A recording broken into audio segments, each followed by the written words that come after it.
whispering video, not talking. But I'll be tapping on my iPad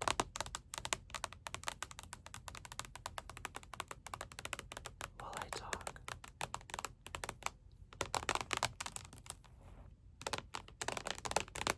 So just sit back,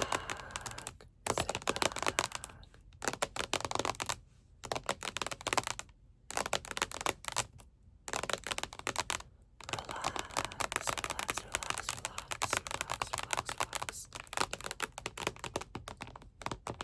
and enjoy. Okay, let's get started. So last we left off, I ended my trip in Bali, and it was very fun. I didn't do like a summary of it because I was kind of tired, but I really liked the trip all in all. I think the only thing I would say is the roads are like really scary to be on. Like people, like the locals there know how to drive and stuff, but it's just like the fact that the roads are just so tight and narrow. Like, I don't know, I was always anxious in this giant bus. But otherwise, I had a really good time. It was very beautiful. The people are extremely nice. And yeah, I loved all the temples, all the beaches that we went to. They were very beautiful. So yeah. Okay, so after Bali, that was July 5th. We woke up after a night of packing. We woke up and had breakfast, and then at 11, a couple of stuff in reality was a little bit different than how it was on the itinerary, but I don't really remember exactly how every day went, so I'll just read out how it is on the itinerary. So at 11, but I'm pretty sure we went a little bit earlier, we checked out of our hotel and transferred to the airport, and then at 2 o'clock our flight from Sapa to Saigon departed, and it would land at 4:50. And I'm pretty sure Vietnam is 1 hour behind of Indonesia, so it was like probably a 3-hour flight. Anyways, so we arrive in Saigon at the Dan Son airport. Then we went to the immigration counters to check into Vietnam, and we also collected our baggage. Obviously, we had a lot of luggage. I didn't mention, but it was 1 carry-on per person, and each carry-on had to be 7 kilos, and the larger ones had to be under 20 kilos, and everyone had 1 of each. Actually, I think my aunt had a couple more, but yeah, everyone had like 2 luggages each, but when we went home, we actually ended up having a lot more, and I'll get, when I get to that, I'll explain. So anyways, we went to the Palace Hotel, and that night we just kind of hung out because, you know, we didn't really have much planned for the night. I remember when we first got there, we like checked into our hotel and we like put our stuff in the rooms, and then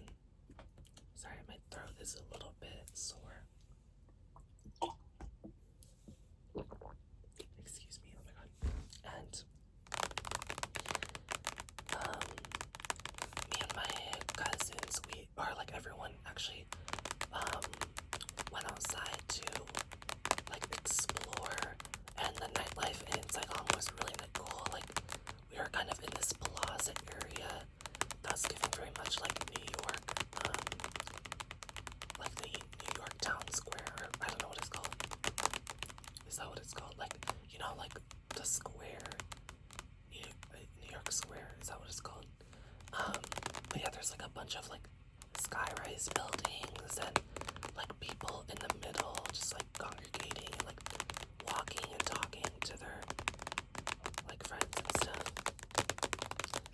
But we got the first thing that we had in Vietnam was actually coffee, and this place was my favorite ever.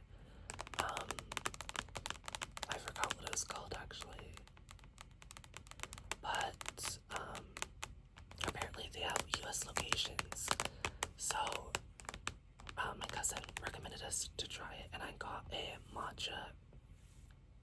It's like a matcha drink, I think. It was so good. It was so delicious. The matcha was so fresh, and it was just like, it was so refreshing. It was so good. One thing though about Vietnam is that I don't know if it's like, I don't know what about it in the water, but there's like this like bacteria called, it might be I think it's a bacteria called H. pylori, and because of this bacteria, it causes like stomach ulcers for people that are not like super, like, that haven't grown up with it. And obviously in America we don't really have that, so we had to avoid drinking any beverages with ice. And whenever we did order beverages, we would have to ask for no ice. But a lot of places in Vietnam literally would not like remove the ice. They'd either put ice and then take it out as we requested, or they would just leave full ice in there and they wouldn't do anything about it. And I'm pretty sure they do that because, like, you know, they don't want to like put more drink in the cup. But yeah, so we had to avoid ice, but this first place they had ice, and I wasn't really aware of like the whole H. pylori thing, so I just drank it and it was really good, and I really liked it. Anyways, the next day we had breakfast. Oh, actually, yeah, Saigon was actually our 2 free days, and me and my cousin and my sister were grateful for this because in Bali, like I said, like we were out all day, every day for 7 days straight. And I make it sound like a chore, and it wasn't. It was really fun, but it was just really exhausting because, like we were out. Oh, actually no. So we'd wake up really early, obviously get ready and stuff, and eat breakfast, and then we'd go in a bus for like 2 hours to someplace, and then we'd get there, and it was like really hot and humid, and it was like our first, compared to America, it was super hot and humid, so we were getting used to that, as well as like just like the excursions. They were pretty energy intensive, like walking around a lot, going up hills and mountains and stuff, and then we'd sit in a bus again. And a lot of people in my family are actually very motion sick, so it's even more exhausting for us. Those of you that are motion sick will understand. It's exhausting to be in a moving vehicle for hours at a time. So yeah, and then we'd eat at restaurants, and then we'd like take another 2 hours to go somewhere else, and then we'd go home, and we'd always go home super late, so we like had no time to ourselves, and we'd have to just go to bed immediately, and then we'd have to shower first and then go to bed. And I hate sleeping with my hair wet. I don't know, I feel like I'll get sick, and also because like it just makes my hair look weird in the morning. There's like it gets like shaped from like me laying down. So I hate sleeping when my hair is wet. So I always, every time I showered, I had to wait like a couple hours for it to dry before I went to bed. So I just like sit there on my phone, like just chilling or like watching something and waiting for my hair to dry. So yeah, anyways, where even was I? Okay, so yeah, that's why we were super grateful in Saigon that we would have our own time to ourselves to just kind of take the day at our own pace. And my cousin, my sister, and I actually had a couple of lash and nail appointments in Saigon. And I have never gotten my lashes done before, actually, or my nails done either. I mean, my sister has done my nails, but like at a salon, I've never had it done, so it was my first time and it was really exciting. And yeah, so when on the first day, I don't believe it was our appointment day, so we actually just explored. We walked around. I remember we got up at like 9 or something. We ate breakfast, and oh my god, this hotel, Palace Saigon, or what is it called? Palace Hotel Saigon. I think that's what it's called. That's what it says here. They have amazing soups in their buffet. The first day I remember was Vietnamese pho, and oh my god, it was so good. It was so fresh. The pho noodles were like super fresh, and like I don't know if they were handmade or what. And the broth was so like rich and flavorful, and they put plenty of meat and like the vegetables. And I love like putting like half a lime in mine.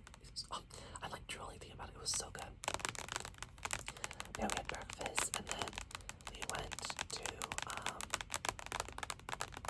we just explored the city. We got coffee and stuff, and we went to some malls to check out what the scene was. And I don't know if it was our first day, but we went to this really nice restaurant, and their food was so pretty. Like everything there looked so like professional and gourmet, and I was like, wow, like this place is so good. And it was pretty affordable too. Everything in Vietnam is so cheap and affordable. That's what I love about it, and I want to go back. But yeah,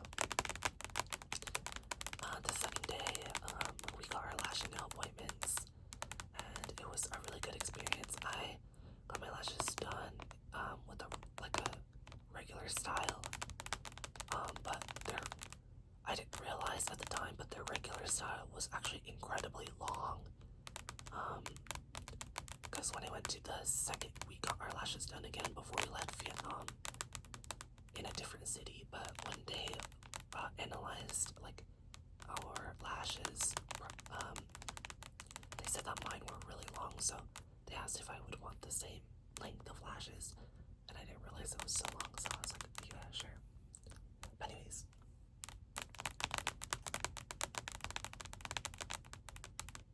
what was I gonna say? We got our lashes done, we got our nails done.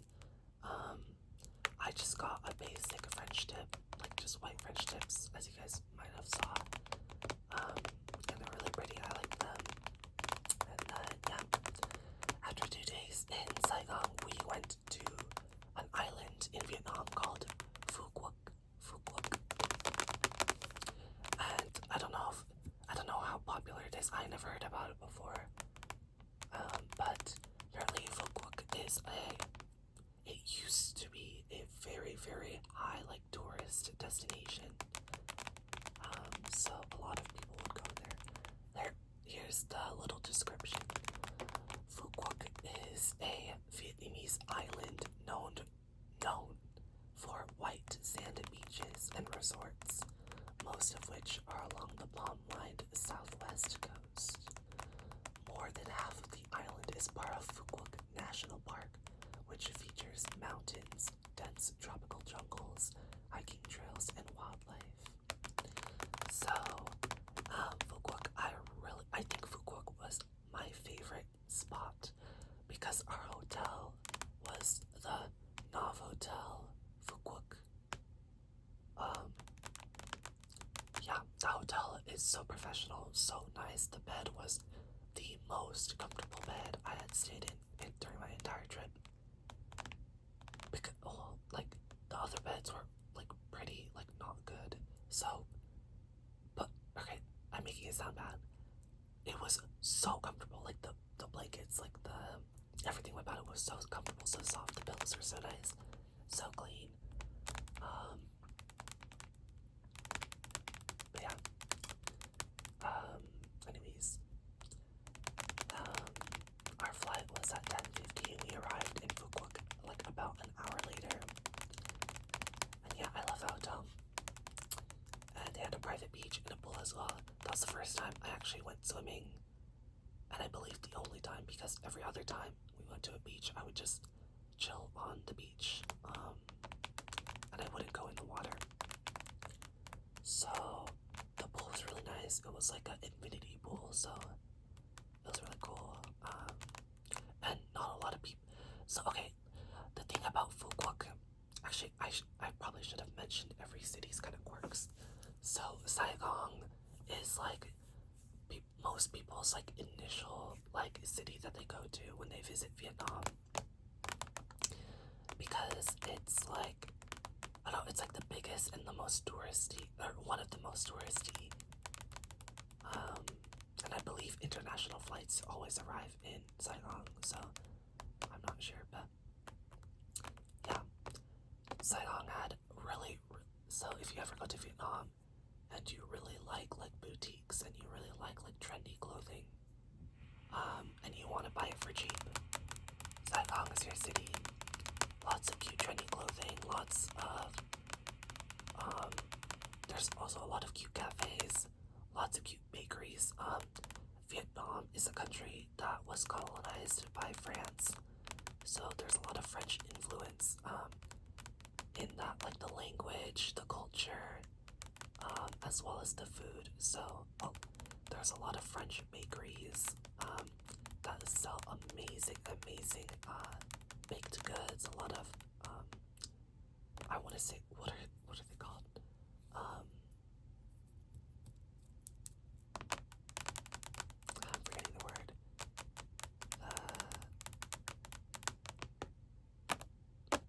Like croissants and stuff like that. Like, you know, like those like I don't know what they're called. What? Pastries. Oh my god. A lot of pastries. I wanted to say pâtisserie, but that's not right. That's a French thing. I don't even know if it means what it means, but anyways. Lots of pastries. They're very cute, very high quality.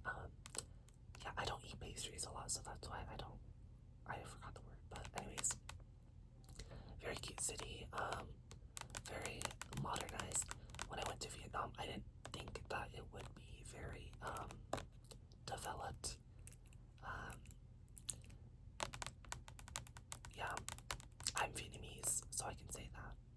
And also because, like, that's just my impression of Vietnam. I was just like, this country is gonna be, like, you know, very underdeveloped, very, yeah, very third world country, but it was not that at all. It was, I feel like some parts of it are, but a lot of parts of it are very colonized, very developed, very tourist friendly. Yeah, so yeah, Saigon was really cool. Phu Quoc's like main thing is that it has, we went to a night market called, I think it's called Yeongdong Night Market. It was really cool. If you ever go to Vietnam, you should definitely try to go to a night market at least once. It's exactly how it sounds. It's like a market, like bazaar market at night, and they have a lot of street food, a lot of like clothing, a lot of like toys and stuff that you can buy for cheap. I got like rolled ice cream, and I could pick like the fruit that they would smash into the ice cream, as well as any toppings for $1. Like in America, that would be like $7 for a cup. So I was like, excuse me. I wanted to get more, but I was like, I can't. So yeah, that was really cool. Another thing about Phu Quoc is that it has a really nice beach. I only know the one that was like our hotel, and the resort, like the hotel resort that we stayed at was really nice. The best resort that we stayed in, the best hotel that we stayed in during the entire trip. It had a really nice buffet as well, and the rooms are just really clean.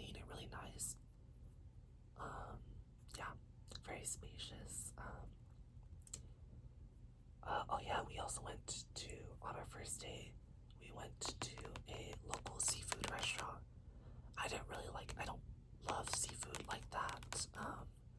It was like a lot of squid, octopus, shrimp, fish, and like snail, escargot. I don't really like seafood like that. So I didn't like it that much. And that was the start. That was the first restaurant I believe that we went to where we started ordering French fries. We did it for the memes at first, but after a while it became our comfort food. So we were like, we kind of want fries at like every restaurant. But yeah, anyways.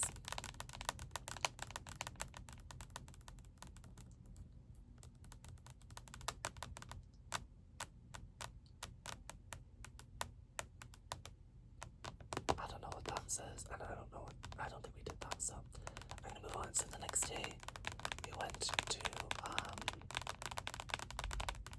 I'm gonna go quicker because I realized that I don't think I'll finish the story. I won't finish my trip recap, in an hour if I go this in depth, or like a ramble on, I guess, so. That morning we went to Pagoda. I don't remember us going to a pagoda there, but anyways, we went to a pepper farm, and I don't think we went to the fish sauce factory. I think we did. I'm trying to remember. I don't know. Anyways, we went to Bai Sao Beach. It's one of the most beautiful Vietnams one of the most beautiful Vietnams. It's one of the most beautiful beaches in Vietnam. This is what our travel guide said. Compared to Maldives, where you can enjoy a seafood lunch and take a nap under the shade. Yeah, I'm trying to remember that beach. Like the picture is so pretty. It's like white sand, and the water is so blue. It looks so pretty. I don't think we went there, and I'm really sad that we didn't, because it looks so pretty. But after that, we went to our hotel, and then during the evening, we went to Sunset Town. Oh my god, my mom was saying that I missed this. I remember. Okay, so yeah, that time we actually were in the pool, but they went to a bridge called Kiss Bridge, and basically the picture that I have right here, it's so cute. There's like two bridges that like meet in the middle, but they don't connect, and a lot of people take their wedding photos there. It's right above the water, and the groom and the bride will stand on each bridge and like just kiss. And it looks so cute. I'm kind of annoyed that I didn't really get to experience all of this because it looks so cute. But yeah, there's like a water, like a music stage or something. I didn't see that either because yeah, we're swimming, and then after that we got dinner. But anyways, I'm sad now. I feel like I missed a lot of cool stuff. Yeah, after that, after Phu Quoc, we went to a city called Danang. It is the 4th largest city in Vietnam and the largest city in central Vietnam. Danang I can't read. Marks the halfway point between Ho Chi Minh City and Hanoi. So it's a great place to visit during your Vietnam itinerary. Oh, not me continuing reading that, I'm so dead. It's famous for its beaches, and it's located within several UNESCO World Heritage Sites, such as the old town of Hoi An, the ancient capital of Hoi, and Jam ruins in Isan, I don't know. Anyways, so on July 11th,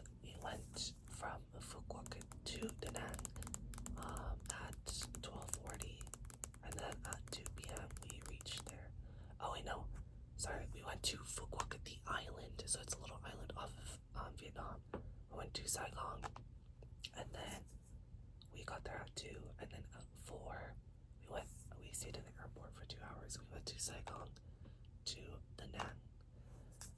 So in Danang, we went to a really cute homestay called Home. And yeah, it was really cute. I really liked it. It was really close to like a lot of cute restaurants, and it had like a laundry store, like right, what is it called? Yeah, like a laundromat. Oh my god, a laundromat right across the street. So it was really nice. I don't believe this is true, but it says that we had 3 days of free days, but I don't believe that's true because oh yeah, it isn't, because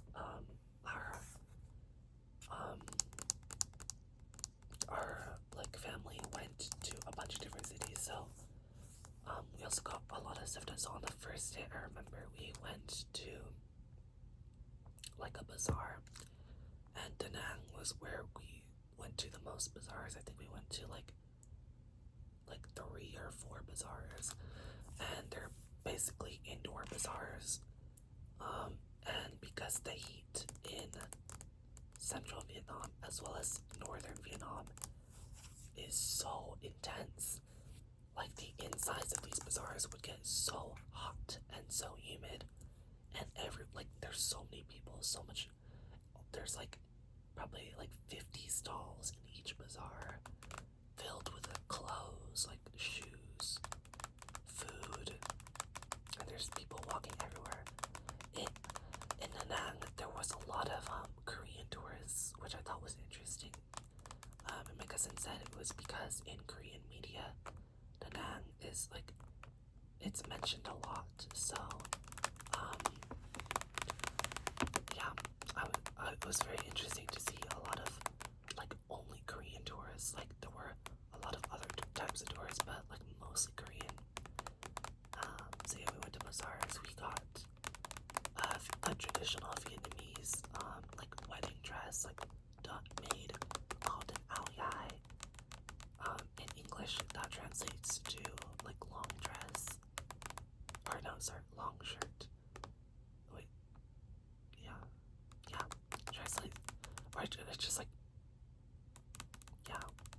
The literal translation is long shirt, but I'm pretty sure it translates into actually dress. It's a type of dress. But yeah, we got those done, and they were really fun, really cool to pick out like the fabric, and then they like measure you, and then they sew it by hand. They cut and sew it by hand. So yeah, we went to a couple of bazaars. Then I think the next day we went to,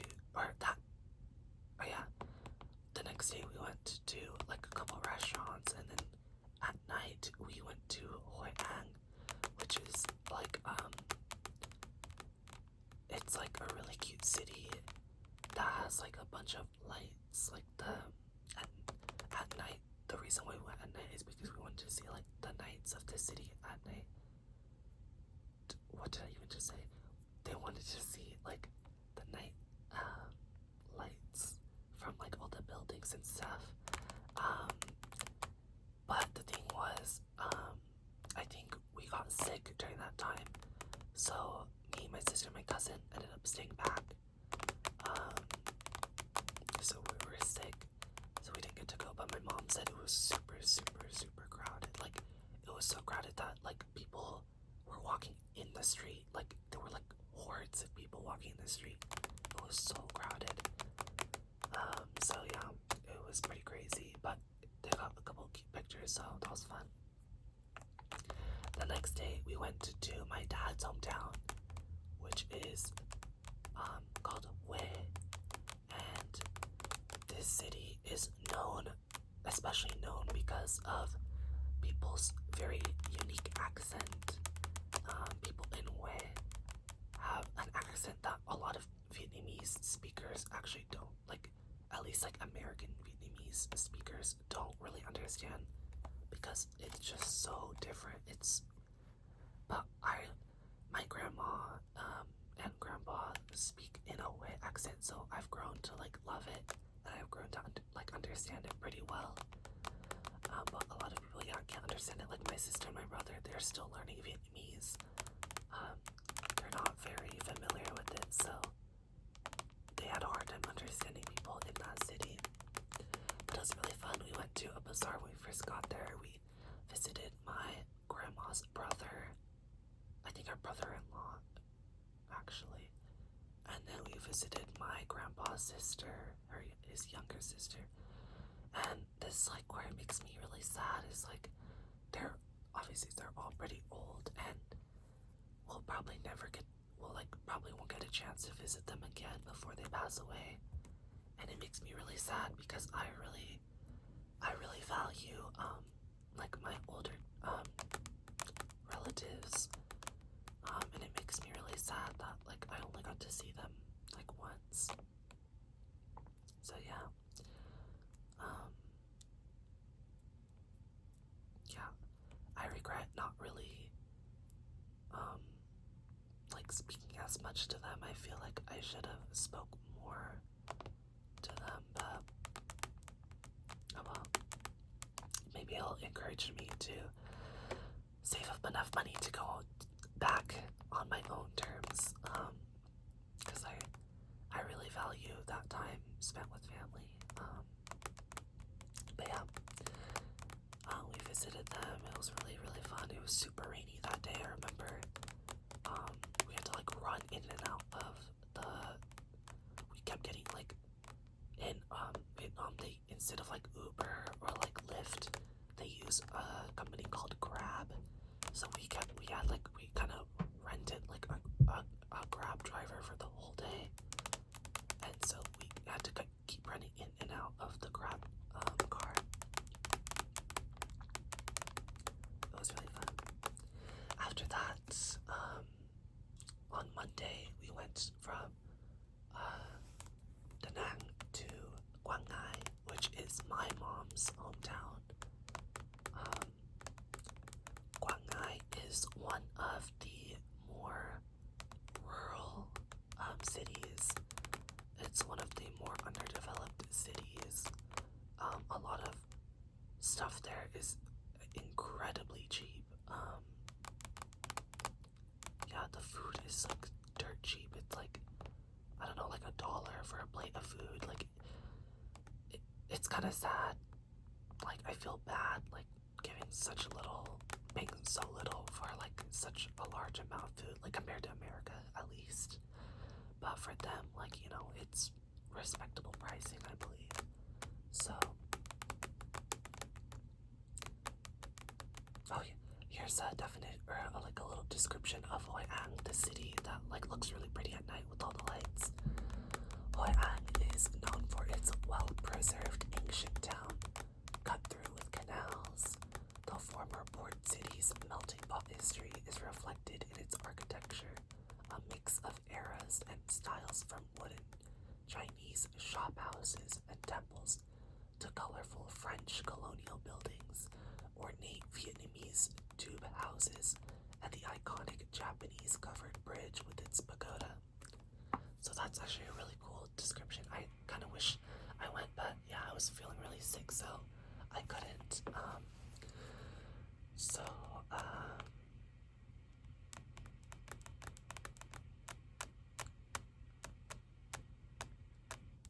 Yeah, we went to Quang Ngai by bus, actually, and we went to the New Palace Hotel. This hotel, I'm trying to remember Quang Ngai. Our hotel.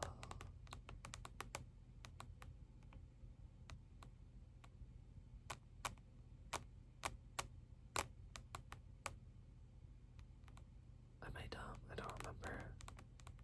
I don't remember this hotel at all. New Palace. Don't remember. But yeah, in Quang Ngai, we visited a lot of family because obviously my mom's side is there.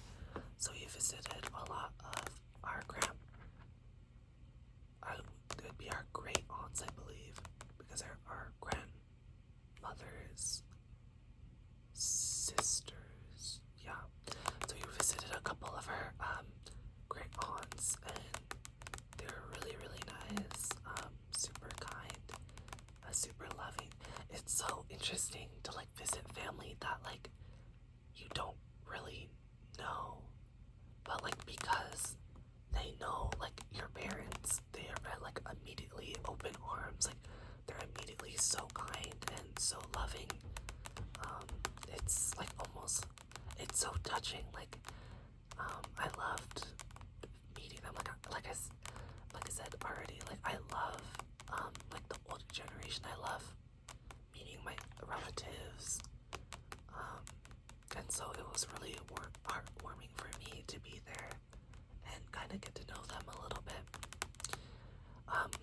One of the main reasons why we actually went on this trip in the first place, because it's like it was a really big and long trip, was because one of my uncles is getting married, or was getting married, and he got married in Vietnam,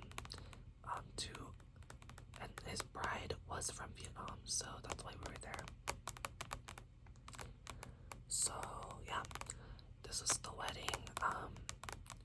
It was really nice. We went to it. It was really fun. We didn't, unfortunately, the ao yais that we got made in Danang were not ready by the time that the wedding was in Quang Ngai.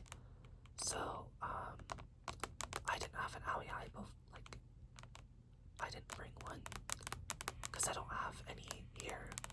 So I just wore like a fancy outfit, but most people in my family like wore ao yais and like suits as well.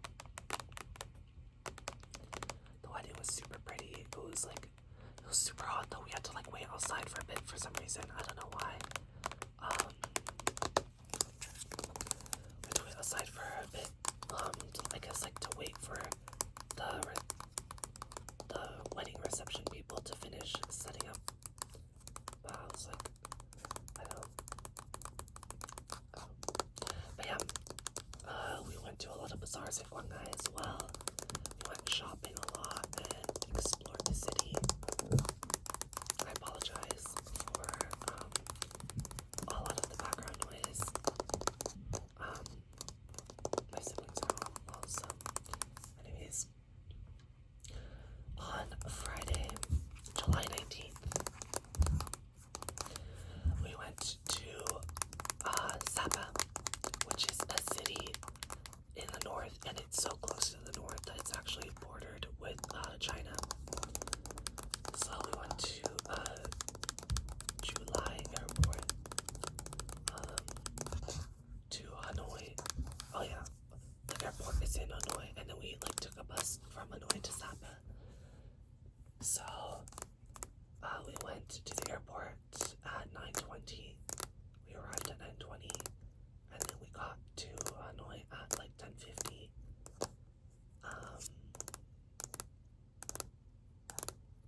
And then once we got to Hanoi, we went to a bus ride for 5 hours to Sapa. And after we made like one pit stop to like use the restroom as well as to eat. Yeah, it was a 200-mile ride. Oh my god, that's crazy. Yeah. Situated near the Chinese border, Sapa was originally established as a hill station by the French in 1922. Today, this mountain town is known as a popular destination, known for its cool climate, stunning landscapes, and numerous ethnic minority groups. So yeah, in Sapa, actually, that's what I noticed, is that it was actually very cool compared to the rest of Vietnam. Like everywhere in Vietnam was incredibly hot. Saigon, and the one thing in Saigon that I noticed when I first arrived was that it was nighttime and it was still sweltering hot. It was incredibly hot. In Hanoi, even hotter. It was more hot. It was so hot that I swear I was getting sunburned. But in Sapa, it was really cool. Like, it was strangely cool. It was not hot at all. It was super rainy. Very cool. Oh, it was also because it was like more in the mountain. It was very high elevation compared to the rest of Vietnam. There are food stores restaurants with all kinds of local food available in those rest areas. The landscapes on both sides of the highway are picture perfect, especially the last leg of the trip, 22 miles uphill, is a zigzag road from Laogai to Sapa. Yeah, the altitude of Sapa is 5,000 feet above the water. Is that high? That doesn't sound very high, but maybe it is. Anyways, after we got there, we went to a hotel called Sapa Relax Hotel. I didn't really like this hotel because initially they set us up in a room where it was like a connecting room. So me and my brother, like we're in a room with my mom and my dad, which would be fine normally, except that there was only one restroom for the four of us, and one toilet, one bath, one sink. So it was not really possible for us to stay in that room. So we ended up having to pay extra to book another room for me and my brother. So yeah. Anyways, that day, oh yeah, in Sapa, it's there's an ethnic group called the Hmong people, and that's something that's really sad that I noticed is that, a lot of I'm not sure if they're just Hmong people that do it, but there were a lot of children, like, running around, like, begging for money, like, selling stuff and begging for money. And the reason why, like, it's even sadder is because, like, their parents forced them to do it because they know, like, foreigners and, like, tourists are very, like, they'll have, like, a heart to give them money. And, because of that, like, these children are not able to go to school during the day, because they're busy, like, running around. And also because, like, obviously they're very young children. These children are probably, like, ages 4 to 6. They're very, very young. And usually they're carrying, like, a child, like a baby on their backs. And it's not fair for these children to have to, like, basically work at their age, and, like, be forced to do it. And, like, a lot of the tour guides, like our tour guide, told us to not give any money and just give, like, food and, like, treats. And the reason being is that, if we gave them any money, they would tell, like, the other children that we were giving them money, and they would, like, all of them would just come chasing us around the city because they know the city. It's a very, very small city. They know the city like the palm of their hand, and once they knew what bus we were in, they would follow us everywhere, and they would beg us for money until, we'd eventually give all of them money. And so, it was kind of like we didn't want to dig ourselves into a hole, so we gave them food and we gave them like candy and stuff. Like, I bought a bag of candy and I would give anytime a kid would come up to me and, like, ask for money or, like, ask me, like, if I wanted to buy anything. I would just give them a treat, and usually they'd take it and they'd, like, go away. But yeah, I felt really bad. Like, it was just, I don't know, it's just such a sad thing to see. I don't know. But yeah,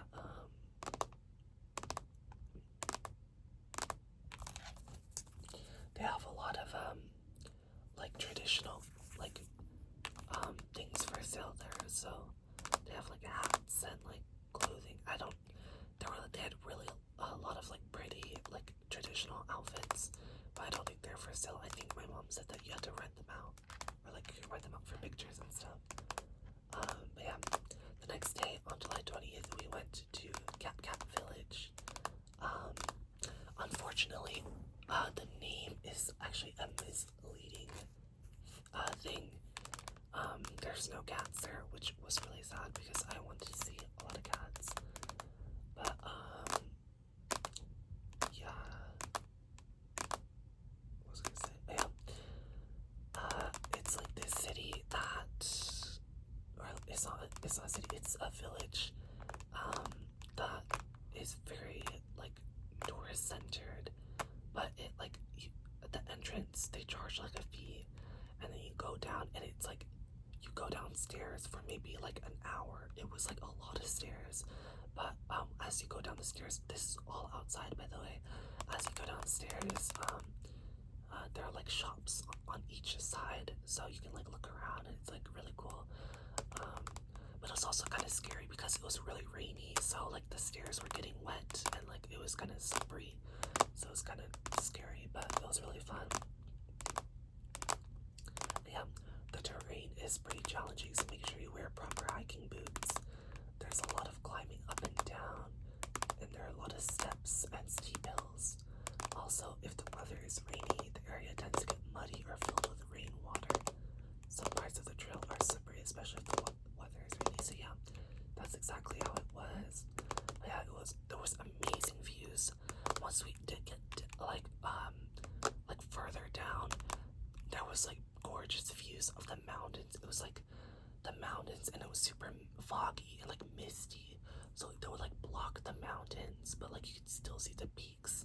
And then once like the fog and the mist dissipated, you would see the mountains, and it was like so lush and so beautiful. And you'd see little like houses peppered across the mountains. It was so cute. I loved it. And yeah, there are a lot of Hmong people that live in this village. Yeah, it was really cool. I really liked it. Cat Village was very, very pretty, and there are a lot of places to take photos as well, but I didn't really get like glammed up and dressed up for this day, so I didn't want to take pictures. I was like, I look ugly. But yeah. After that, July 21st, this day sucked so hard because I was super sick that day, and my whole body was aching. But my family wanted to go to Fansipan village, or Fansipan. It's the roof of Indochina, and it's 10,000 feet high. I don't super regret this like trip because it was really cool going up the cable car.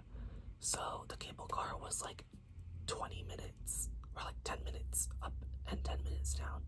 It was super long and it was super high. Like every time, like I don't know if you guys know what a cable car is, but it's basically like a ski lift, but it's like a car,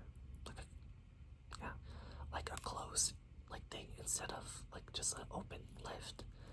So after we kept going up, and then after I thought we were at the top, it kept going further up. It kept going up and up and up. I was like, oh my god, we're so high up. It was kind of scary because I don't love heights, but it was really pretty. Like just seeing down, and there was like waterfalls and stuff. But yeah, we went to Fansipan, and there was a glass bridge, which was really cool. It's exactly how it sounds. It's a bridge made of glass. It was very cool, and we went to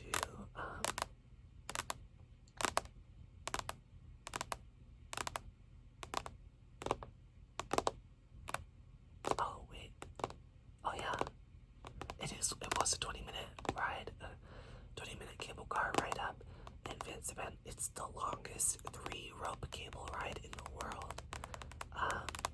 Very beautiful scenery. And we went to a pagoda, and there was a giant Buddha statue. Yeah, we climbed 600 steps up the peak, known as the roof of Indochina. So yeah, my body was aching. It was super sore, and we were climbing up 600 steps. So my body was not having it, but yeah, it was still fun. After that, on July 22nd, we had a free day, and I think that day we wanted to go to the club, but I think that we were still feeling sick, so we ended up just staying in and watching movies and hanging out. So that was a really nice rest day for me, at least.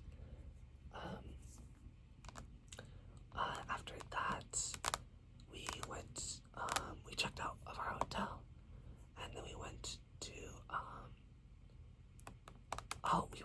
the Lao Cai border gate. So it's like literally bordered with China. There was like the Vietnam side, and then there was like a bridge across like a river, and then on the other side was China, and it was really cool to see. And then went to a restaurant, and then we arrived in Hanoi, which is a really big city in northern Vietnam. We went to a hotel called Golden Sunshine Villa Hotel, and that was our day to kind of hang out. Yeah, but the ride back, okay, I remember the bus ride back to Hanoi from Sapa was actually super long. It was only supposed to take 5 hours, but it took like 8 hours because our tour guide was like, oh, it's rainy and there's a lot of traffic, so let's go like drink some tea at this tea tasting place. But it was really a ruse to like sell us stuff because our parents ended up buying like a lot of herbal teas and like a lot of like tea pots and like tea like containers, and I was just like, bruh, like they literally are, this is like such a scheme to get us to buy stuff, because I know my parents, like they get easily persuaded to buy like random stuff, and I'm like, we don't have any room in our luggages to put all this stuff. Foreshadow. So yeah, we went back to our hotel, and it was like 9 p.m. or something, and so we just ended up like chilling. And then the next day we went to in Hanoi there were really beautiful temples. I don't know, I am not a religious person, my family's not religious, but being in these temples just made me feel so like I just felt so, I don't know, it just felt so powerful. Like it was just, I don't know, it was really like, it made me really rethink life. I guess. We went to the One Pillar Pagoda built by King Li Tai as a thanks to the deity he believed helped his wife give birth to his son. And we went to the Trang Pagoda as well as the Guindan Pagoda, or temple, I mean. And we also went to the Temple of Literature, the Quoc Hanoi's first university. This temple is featured on the back of the $100,000 Vietnamese dong bank note. So yeah, we went to a lot of beautiful temples. I remember one of the temples that we went to, I actually took a picture because there was I didn't realize this, and I wish I did, but there were 500 Buddha statues, I'm not sure if they're Buddha, yeah, there are the 500 Buddhas. So there was a statue, like a life-size statue of each Buddha, and I thought it was really cool because they all had their own poses and stuff. But yeah, I had the genius idea to take a picture of them, and I wanted to take a picture of every single one because I only intended to take a picture of a couple, or I thought there was only a couple, but there ended up being 500 statues. And because I was probably already 200 in, I was like, I gotta keep going, it's gotta end soon. And then I found out that there were 500, and I was like, oh my god, I can't believe there's 500. But I was like, I already spent so much time, so I wanted to take a picture of all of them. I don't know if that's disrespectful or not to take pictures of them, and I hope it isn't. But I don't know, I'm not sharing it with anyone. I haven't shown anyone or posted them. It's just for me, so that I remember and so I can look at them. I don't know, it was really, really pretty and very cool. I know it took a lot of time and a lot of work to get those statues made. They were all very intricate, they all had their own poses, their own styles, their own faces. Like, I was awestruck. Yeah. And then we went, oh, in Hanoi, we went to a place called Bongja Obama. Or the actual name for it, I believe, is Jaga Danang. Basically, it's like noodle soup with like um, like it's supposed to be like fish cakes in it, but I don't know. They made like an American version with like hamburger patties and like bacon. It was really really weird. Because it was in a soup, so like the bacon was like wet and soggy, and like the hamburger patty, I was like, why is this in here? But basically, this restaurant was where Obama ate. Like he ate there with Anthony Bourdain, so he ate there, and they have like the seat and like the table that Anthony and President Obama sat at. They had it like encased in glass. It was so weird. I mean, it was good. The restaurant was good. Like the food was good, but like it was not that great. Like it was okay. And then yeah. After that, we just hung out, and then we went to a buffet after, and then that was the end of our day. And then after that, we're almost done. We went from Hanoi to Halong Bay. So Halong Bay is, I'm sure that it's very famous. It's like a bay. I love this place because, oh wait, no. Oh my gosh, I totally forgot to mention, in Phu Quoc, we went like snorkeling, and it was so fun. Like, we got to see all like the coral and like the sea life, the marine life, and like the coral in Phu Quoc was alive. When I went to Hawaii, all the coral was dead. None of it was alive. So it was so cool to see like living coral. And like the fish were like eating out of our hand. Like our like guides gave us like bread, and we were like feeding the fish. It was so cute. It was so fun. Oh my god, it was my favorite. I think it was my favorite part of the trip. It was so fun. But yeah, anyways, in Halong Bay, we went on a day cruise on the Sea Octopus. It was a 7-hour cruise. Just touring Halong Bay. We went to Luan Cave. Yeah, all of the Halong Bay is famous because I think it's considered one of the. It's not one of the wonders of the world. I think it's one of the beauties or something of the world. It's another category. But there's a lot of like mountain, like they're not. Are they mountain? It says mountains here. Or no, they're just rock formations. There's like probably hundreds of them like around the bay, and it's really pretty. There's like beaches, and yeah, we went. The cruise ship would stop at like the beaches and like the caves, and we'd stop to get to like go on to shore and like to do stuff like walk around the caves and like go swimming and stuff. There was a seafood lunch on board. The thing is, I wish I known that they would only open the buffet at 12 because I didn't eat breakfast, and I was so hungry. And when they did open the buffet, everyone was like ravenous. They were like running to the buffet. It was so crazy. It was like super crowded. Yeah. We went to Sun Cave, and yeah, I don't really know how to read these like Vietnamese names because they don't have any of the markings. So like I'm just like guessing at what they are. Yeah, that day was pretty fun.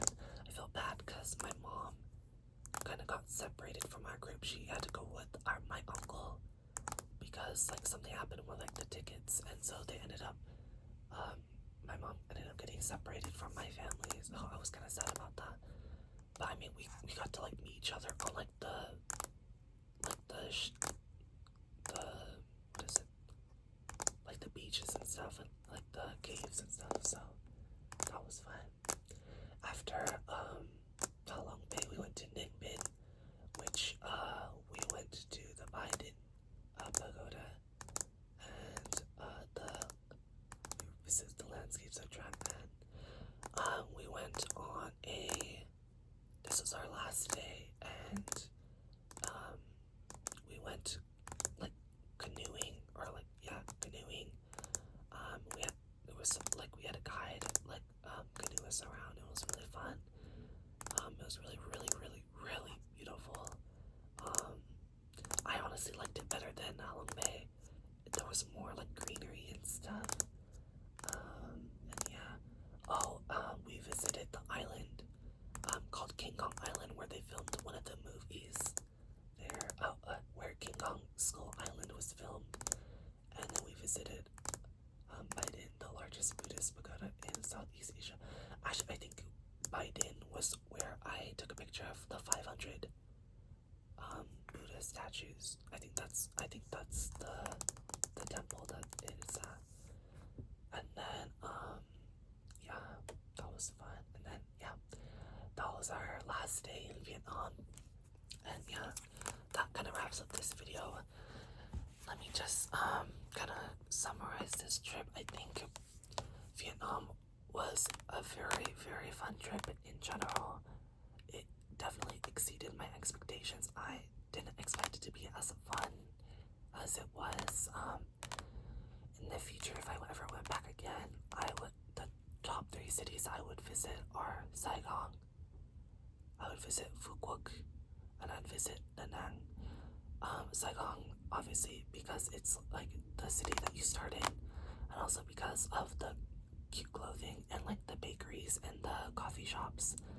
I would visit Phu Quoc for the hotel that I went to because that was my favorite resort ever, and I would stay there again because there were very little guests.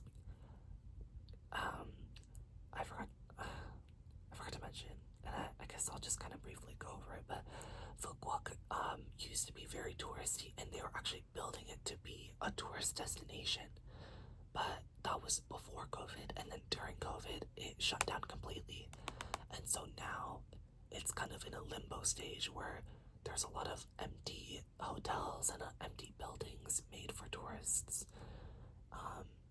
But it's expected to pick up in tourist attraction. I don't know. In the next couple of years.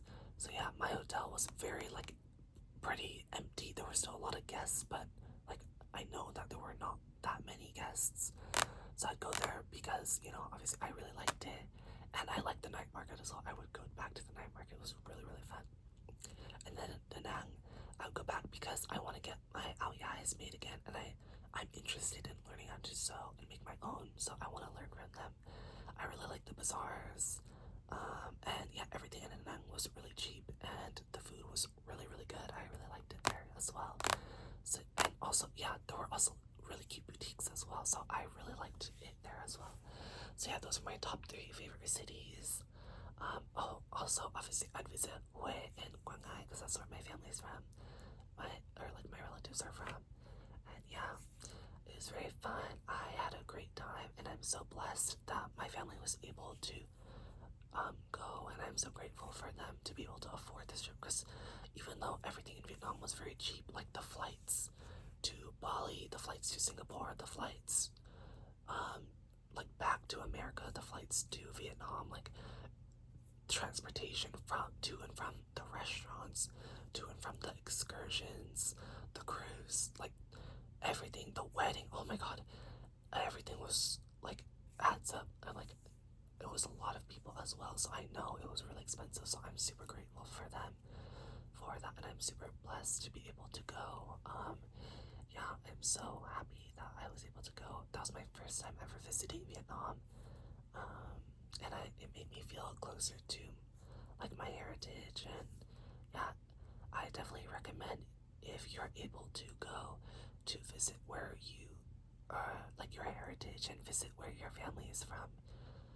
at least once in your life, I think it's definitely an incredible experience. I know that it will like change the way you view the world and change the way you view um, like life and like your family. At least like for me it is. It did because I don't know.